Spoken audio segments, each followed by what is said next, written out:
ఆచి చికెన్ మసాలా. ఇవాళ బంగారం ధరలు స్వల్పంగా పెరిగాయి. గోల్డ్ 200 పెరిగింది. తాజా పెరుగుదలతో 1.61 లక్షలకు చేరింది. ఇక వెండి ధర 1100 పెరిగింది. తాజా పెరుగుదలతో కిలో వెండి 2.70 లక్షలు పలుకుతుంది. ఇక లాభాల్లో దేశీయ స్టాక్ మార్కెట్లు ట్రేడ్ అవుతున్నాయి.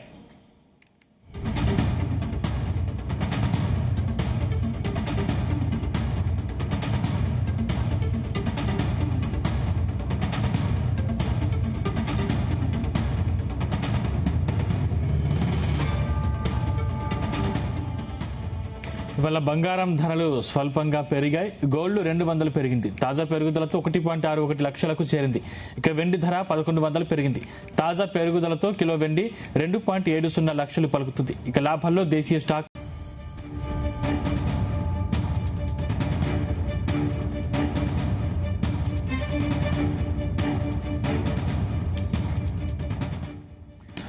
మరిన్ని వివరాలు మార్కెట్ ఎక్స్పర్ట్ ప్రభు గారిని అడిగి తెలుసుకుందాం. Sir good morning.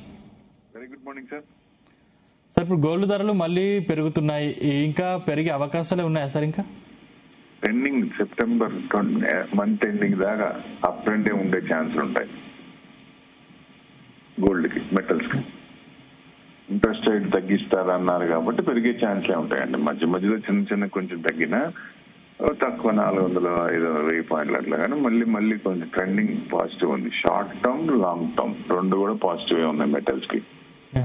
మెయిన్ అది మార్కెట్ కి చూస్తే మీకు నిన్న 60 కంట్రీస్ కి దాదాపుగా ఇరాన్ కి సప్లై చేసే కంట్రీస్, ఇరాన్ కి సపోర్ట్ చేసే కంట్రీస్ కి ట్యాక్స్ విగరస్ గా వేస్తాను అని చెప్పి ఫస్ట్ ఫేజ్ అని చెప్పి దీంట్లో స్లైట్ గా కొంచెమే చేస్తానని పెద్ద ఎక్కువ చేయాలి 60 కంట్రీస్ కి.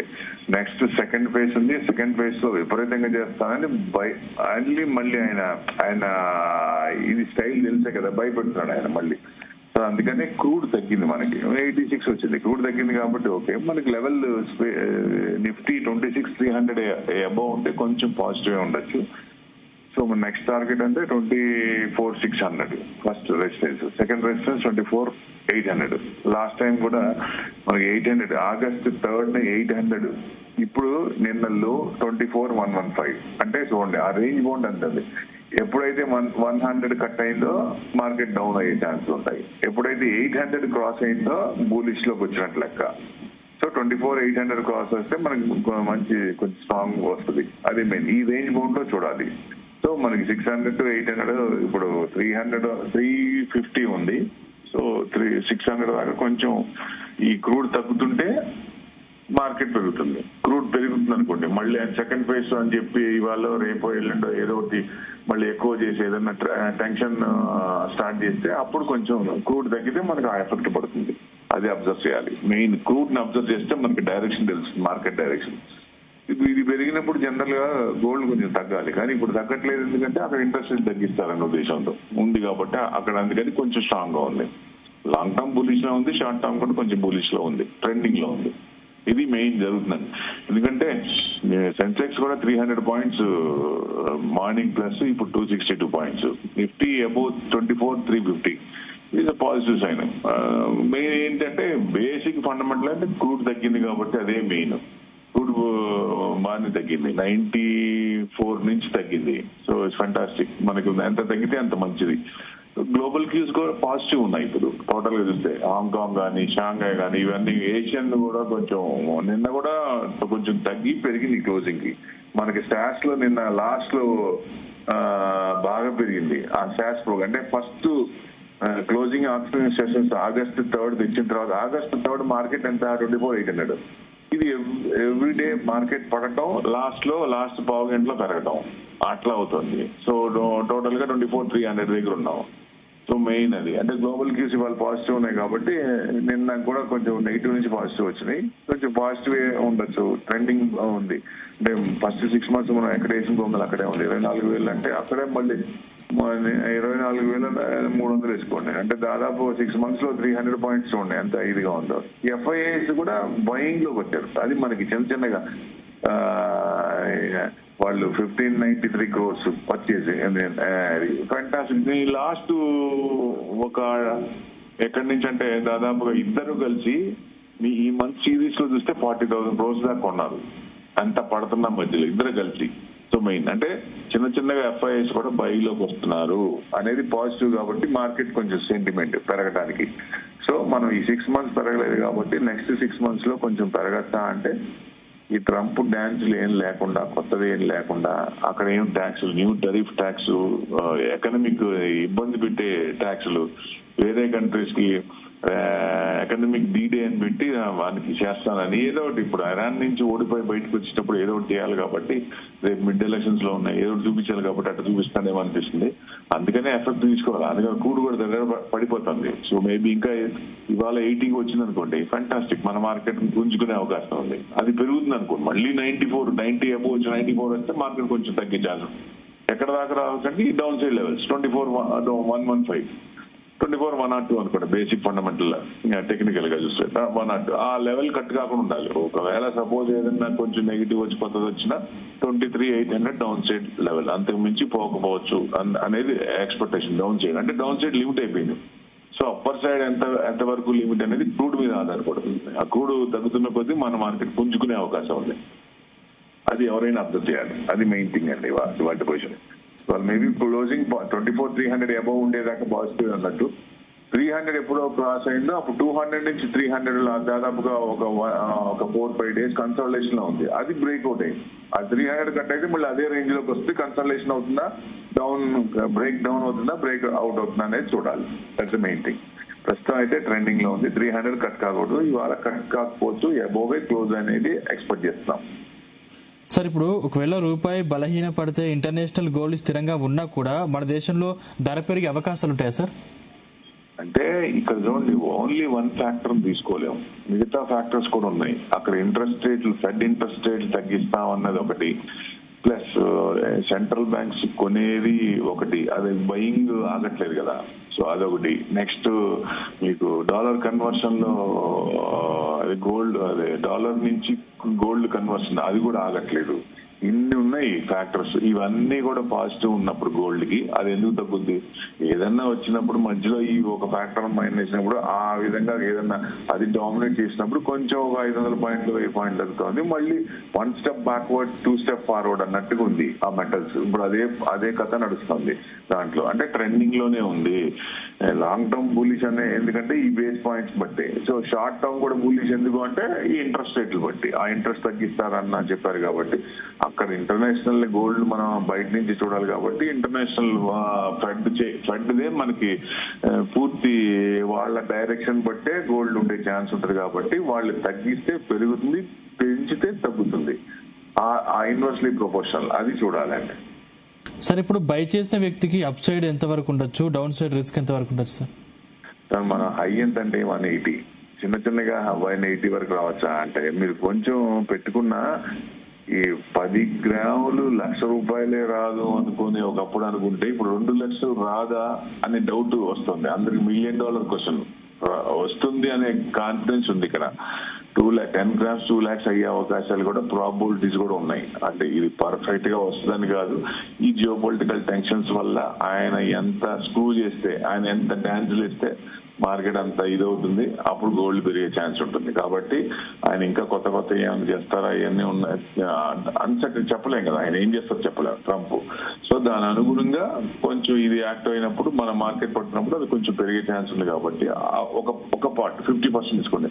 ఇంకా 50% ఈ నేను చెప్పిన పాయింట్స్, ఈ కన్వర్షన్, సెంట్రల్ బ్యాంకులు బయింగ్, ఇవన్నీ ఉన్నాయి. కాబట్టి ఆ 2 lakhs వరకు టార్గెట్ పెట్టుకోవచ్చా అంటే మనం ఎక్స్చేంజ్ లో బయట కాదు, ఎంసీఎక్స్ ఎక్స్చేంజ్ లో 2 lakhs టచ్ అయ్యే అవకాశాలు కూడా ఉన్నాయి. ఎప్పుడు అని మనం అంటే ఈ జియో పొలిటికల్ ఎప్పుడు సర్దు మనుగుతాయి, ఎప్పుడు మళ్ళీ కొత్తది వస్తుంది చెప్పలేం. కాబట్టి ఆ ఇష్యూస్ బట్టి ఉండే అవకాశాలు ఉన్నాయి, ప్రాబిలిటీస్ ఉన్నాయి 2 lakhs టచ్ అవడానికి. ఇది 10 గ్రాములు. సార్ ఇప్పుడు గోల్డ్ తో పోలిస్తే సిల్వర్ లో కూడా ప్రస్తుతం అప్ సైడ్ ఎక్కువగా రిస్క్ ఉంది అనుకోవాలా? ఇప్పుడు సిల్వర్ లో ఎక్కువ రిస్క్ ఉంటదండి, భయంకరంగా ఉంటది. అగ్రెసివ్ మెటల్ తట్టుకునే వాళ్ళు దాంట్లో పెట్టాలి. ఏది మనం కొంచెం పర్సెంటేజ్ పెట్టినప్పుడు పర్లేదు, కానీ క్యాపిటల్ తీసుకొచ్చే 50%, 30%, 40%, 60% అట్లా పెట్టామంటే ఇబ్బంది పడాల్సి వస్తుంది. అది అగ్రెసివ్ మెటల్, పడినప్పుడు బాగా పడుతుంది, పెరిగినప్పుడు అంతే పెరుగుతుంది. కాబట్టి మళ్ళీ 4,10,000 దాటదా అంటే టార్గెట్ 5 లక్షల వరకు పెట్టుకోవచ్చు. ఎంత వరకు అంటే టైం అడగద్దు. బట్ ఈ ఎప్పుడైతే ఇవన్నీ జరుగుతున్నాయో, గ్రీన్ ఎనర్జీ స్టార్ట్ అయిందో, గ్రీన్ ఎనర్జీ స్టార్ట్ అయినప్పుడు డిమాండ్ ఎక్కువ అవుతుంది. డిమాండ్ ఎక్కువైనప్పుడు the white brother will dominate yellow brother, no doubt at all. ఆ సిల్వర్ కి ఆల్టర్నేట్ వచ్చి దీని బదులు ఇది కొనుక్కోండి అనేది ఏదన్నా వస్తే తప్ప అప్పుడు దాకా సిల్వర్ కి డిమాండ్ తగ్గదు. అంటే ఆ సప్లై డిమాండ్ ఎక్కువ ఉన్నప్పుడు సప్లై తగ్గుతుంది అనుకోండి. రేపు కొత్త కంపెనీలకి ఇప్పుడు ప్రతి వాళ్ళు కూడా ఇప్పుడు అన్ని ఫార్మా కంపెనీ నుంచి అన్నింటిలో కూడా సిల్వర్ వాడుతున్నారు. ప్లస్ ఇప్పుడున్న కంపెనీలకే మనకి తక్కువ ఉంది. ఇక నెక్స్ట్ 10 years 5 years పెట్టుకున్నప్పుడు వచ్చే కంపెనీలకి ఎంత సిల్వర్ కావాలి? గ్రీన్ ఎనర్జీ కొత్త కంపెనీ అంటే ఫ్యూచర్ జనరేషన్ స్టాక్స్ అట్లాంటి వాటిలోకి గ్రీన్ ఎనర్జీ స్టాక్స్ కి ఇది ఎంత కావాలి? రెన్యూబుల్ ఎనర్జీకి డిమాండ్ ఎక్కడ ఉంది? 5 లక్షలు దాటిపోద్ది అంటే పోద్ది. కానీ ఎప్పటికీ అనేది it depends on the conditions, ఇప్పుడు డిపెండ్స్ ఆన్ ద సిచ్యుయేషన్. అప్పుడు సిచ్యుయేషన్ బట్టి మూవ్మెంట్ అయ్యే ఛాన్స్ ఉంటాయి. అందుకనే సిల్వర్ లో ఎప్పుడైనా సరే మనకి ఈక్విటీలో ఏదైనా ప్రాఫిట్ వచ్చినప్పుడు ఆ ప్రాఫిట్ అప్పుడు సిల్వర్ ఏదైనా తగ్గినప్పుడు ఇన్ స్టాగర్డ్ మేనర్ కొంచెం ఎక్రూడ్ చేసుకుంటా మనం హోల్డ్ చేసుకుంటే పర్చేజ్ రేట్ లోవర్ లో ఉంటుంది కాబట్టి మనకి ఎంత కొంచెం ఇదైనా మనకి ప్రాఫిట్ లోనే ఉంటాం. సో అది పర్చేసింగ్ రేట్ ఎప్పుడైతే యావరేజ్ తగ్గుతుందో మార్కెట్ కొంచెం సిల్వర్ కొంచెం డిమాండ్ పెరగగానే మనం ప్రాఫిట్ లో వస్తాం. ఎవరైనా చేయాల్సింది. అంతేగాని ఇప్పుడు ప్రభు చెప్పాడు ఇది పెరుగుద్ది సిల్వర్ అని బ్రహ్మాండం 5 లక్షలు పోద్దని ఇప్పుడు పెట్టామనుకోండి సమస్య లేదు. మళ్ళీ రావడానికి ఒక 5 ఏళ్ళు పట్టిందనుకో పరిస్థితి ఏంటి? ఇప్పుడు 5 ఏళ్ళు 10 లక్షలు పెట్టే పరిస్థితి ఏంటి? అట్లా కాకుండా ఈ పద్ధతిలో చేస్తే మంచిదని ఉద్దేశం. ఈక్విటీలో అంటే మదర్ ఆఫ్ ఆల్ ఈక్విటీనే. ఇప్పుడు మెటల్స్ పెరుగుతున్నాయంటే ఈక్విటీ ఇబ్బంది పడుతుంది. ఎకానమీ వీక్ గా ఉంది అంటేనే మెటల్స్ పెరుగుతాయి. సో ఎప్పుడైతే మెటల్స్ వీక్ అవుతున్నాయో ఎకానమీ స్ట్రాంగ్ అవుతే ఈక్విటీ పెరుగుద్ది. అది fundamental basic mother of all investments is equity only. So ఈ gold and silver max to max 20% ఆ రేంజ్ లోనే పెట్టాలి కానీ ఎక్కువ పర్సెంటేజ్ పెట్టకూడదు. హెడ్జింగ్ కోసం వాడుకొని కొంత ఇన్వెస్ట్మెంట్ ఈ మధ్య బ్యాంక్స్ కొంటున్నాయి కాబట్టి ఇన్వెస్ట్మెంట్ కొంత పర్సెంటేజ్ పెంచుకుంటే మంచిది. అంతేగాని ఈక్విటీలో పర్సెంటేజ్ తగ్గించి ఈక్విటీలో 20% పెట్టి ఆ మెటల్స్ లో 80% పెట్టామనుకోండి అది మెటల్స్ లాంగ్ రన్ చూస్తే ఈక్విటీ వెల్త్ దాంట్లో లేదు కదా. సో రివర్స్ అయిపోద్ది, పోర్ట్ఫోలియో రివర్స్, వెల్త్ రివర్స్ అయిపోద్ది. సో ఎప్పుడు అలా చేయకూడదు. Mother of all is equity ఎప్పుడైనా సరే ఇబ్బంది పడుతున్నప్పుడు మంచి తరుణం కొని పెట్టుకోవడానికి. పెరుగుతున్నప్పుడు లాంగ్ రన్ లో మంచిది వస్తుంది. ఇప్పుడు లాస్ట్ ఇయర్ 60% 65% గోల్డ్ వచ్చింది. మరి ఈ సంవత్సరం గోల్డ్ వస్తుందంతా రాదు. గోల్డ్ కౌన్సిల్ చెప్పింది కదా 15 to 20% వస్తుంది, అంతకు మించి రాకపోవచ్చు అని. సో అట్లా ఎవ్రీ ఇయర్ కూడా అట్లా విపరీతంగా ఉండదు. సో అందుకనే యావరేజ్ కొంత పర్సంటేజ్ గోల్డ్ లో పెట్టుకోవాలి. అది ఒక మన వాడుకకి ఎంత కావాలో అంత మించి ప్లస్ ఒక 5% 10% ఇన్వెస్ట్మెంట్ ఉంటే బెస్ట్. అంతకు మించి ఎక్కువ గోల్డ్ లో పెట్టకూడదు. అదే టైం ఉందనుకోండి లాంగ్ టర్మ్ మీకు ఈటీఎఫ్ పెట్టుకోండి బెస్ట్. బాండ్స్ కంటే ఈటీఎఫ్ చాలా బెస్ట్. గోల్డ్ బాండ్స్ కంటే ETF best, gold ETF. So అది మనకి ఆ టైంకి రిడీమ్ చేసుకొని లేటెస్ట్ ఆర్నమెంట్ కొనుక్కోవచ్చు. అదే మనం కాయిన్స్ తీసుకున్న, బిస్కెట్ తీసుకున్న, గోల్డ్ లోన్ రాదు, వాటి మీద కొత్త రూల్స్ ప్రకారం ఇబ్బంది పడాల్సి వస్తుంది. అది ఈటీఎఫ్ పెట్టుకున్నారనుకోండి మార్కెట్ పడినప్పుడు హెడ్జ్ చేసుకొని ఈక్విటీలో మనకి తీసుకొని పొజిషన్ తీసుకోవచ్చు. అట్లా దానికి ఇంట్రెస్ట్ పే చేస్తూ మనకి బ్రేక్అవుట్ స్టాక్ తీసుకుంటే ఎక్కువ వర్కౌట్ అయ్యే ఛాన్స్ ఉంది. ఆ పద్ధతి కరెక్ట్. అంటే ఈ రకంగా చేస్తే కొంచెం ఇబ్బంది పడాల్సి వస్తుంది. అది మెయిన్. సరే, ఈ రోజు సిచ్యువేషన్ బట్టి గోల్డ్ లో బై చేయాలా లేకపోతే హోల్డ్ లో పెట్టుకోవాలా లేకపోతే వెయిట్ చేయమంటారా? బై చేసుకోండి. ట్రెండింగ్ లో ఉంది. నేను అదే లాంగ్ టర్మ్ షార్ట్ టర్మ్ రెండు ట్రెండింగ్ లోనే ఉన్నాయి.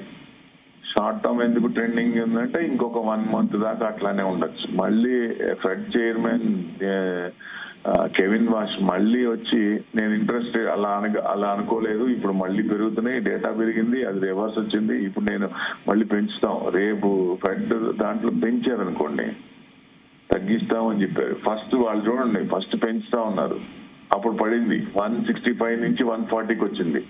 మళ్ళీ ఇప్పుడు తగ్గిస్తా ఉన్నారు 140 నుంచి మళ్ళీ 165 దాటిపోయింది. సో 170 నియర్ 180కి దగ్గరికి వస్తాం చిన్నగా ఆల్ టైమ్ హైకి. సో ఎప్పుడైతే మళ్ళీ ఆయన స్వరం మార్చారో, మళ్ళీ మేము పెంచుతామని చెప్పారో లేకపోతే పెంచినా అప్పుడు రివర్స్ అయ్యే ఛాన్స్ ఉంటుంది. తగ్గించారా డౌన్ అయ్యే ఛాన్స్, తగ్గించారా ఇది ఇంట్రెస్ట్ అప్పుడు పెరిగే ఛాన్స్ ఉంటుంది. అందుకే మనం షార్ట్ టర్మ్ కూడా బులిష్ గా ఉంది అనుకోవటానికి కారణం బేస్ అదే. Right, thank you sir. Thank you అండి.